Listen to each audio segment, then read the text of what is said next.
And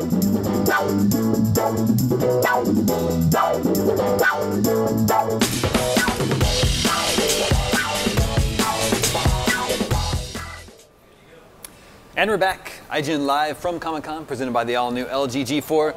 We are nearing the end of our day one coverage from Comic-Con, and maybe the biggest news of the day was that standalone Batman movie directed and co-written by Ben Affleck. Yes, and co-written by Jeff Johns, which is another curveball. Kind of a slow day, right? Yeah. Well, it was a fun day. We got a lot of cool stuff. Nothing like earth-shattering. Then this comes in like the 11th hour. I had a fun day, but yes, this would probably be the biggest piece of news coming out of the con. I mean, we knew that he was likely going to direct, which makes so much sense, and that had been talked about a couple of weeks ago. He's a great director, you know? Yeah, he's really good. But Jeff Johns, that's the part that I find to be a little bit of a curveball. What about you guys? I mean, it makes sense. Remind us who Jeff Johns is. Jeff Johns is the CCO of DC Comics. He also writes a lot of comic books. That's how he got his start. Like Green Lantern, he's written Batman Earth 1 graphic novels, which pretty much are Batman movies by themselves. Probably gonna go read those after this just to get like a little more context to what he might do with the movie. Even though it's a very writer. Yes, phenomenal writer. Yeah. He'll be on the show tomorrow, so we'll talk to him, ask him some questions. Yeah. But yeah, definitely big news. And it's worth saying this was like a scoop from Deadline. It wasn't officially confirmed by Warner Brothers, but their panel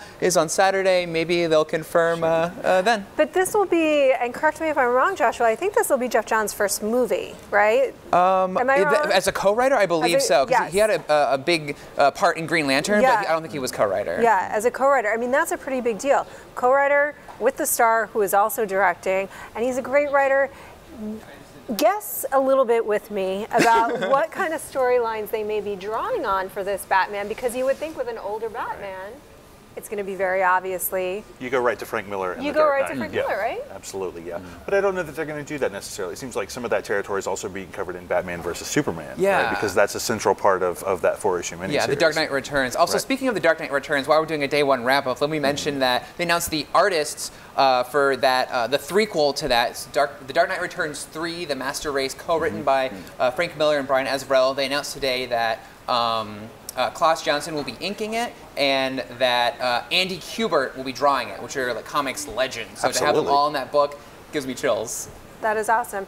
I'm going to force you back to Batman movie and have you guess with me, because Jeff Johns has written some Batman stories, and you think that maybe they'll be sort of taking storylines from there, but this is a younger Batman. Yeah, he wrote like sort of Batman Year One, his version of Batman Begins, sort of. So, but again, Ben Affleck he's been Batman for a long time.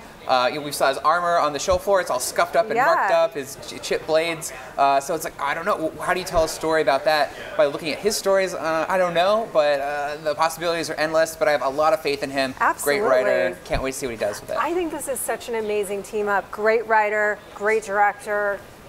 Thoughts? Yay? Yeah, absolutely. I mean, as you said, Ben Affleck's a great director. It seems to have that legitimacy of Jeff Johns attached to it as well. So I'm super excited about that. I wonder, where does this fit into their slate? Because they have Batman vs. Superman, they have Suicide Squad, Justice League. Ben Affleck is directing another movie, Live by Night. And this would be after that, yeah. So is this like a 2020 movie? When is this going to be out? What was the date? Somebody looked that up the thing. on the internet. It might go after the initial 10 movies that they announced, but I hope something doesn't get pushed. But we've seen Marvel do that. They pushed everything for Spider-Man. I can see DC pushing everything for Batman, but they better not touch the Green Lantern movie. Don't touch Green Lantern movie. Don't touch. So I'm going to swing us to Marvel. Make it fast. We're out of time. Marvel, really quickly. So just a really, very vaguely, Wesley Snipes, who was just with us, said that he is in talks with Marvel about rebooting Blade. I tried to get him a little bit to talk about, would that be a thing that would work on Netflix? He didn't bite. We also tried to give him something on Demolition Man 2, but he wouldn't bite at that. He wouldn't bite at that either. That's about a wrap for us for day one here from Comic-Con. To end things, Naomi is going to give us a behind-the-scenes look at Comic-Con, brought to you by LG. We'll see you guys tomorrow.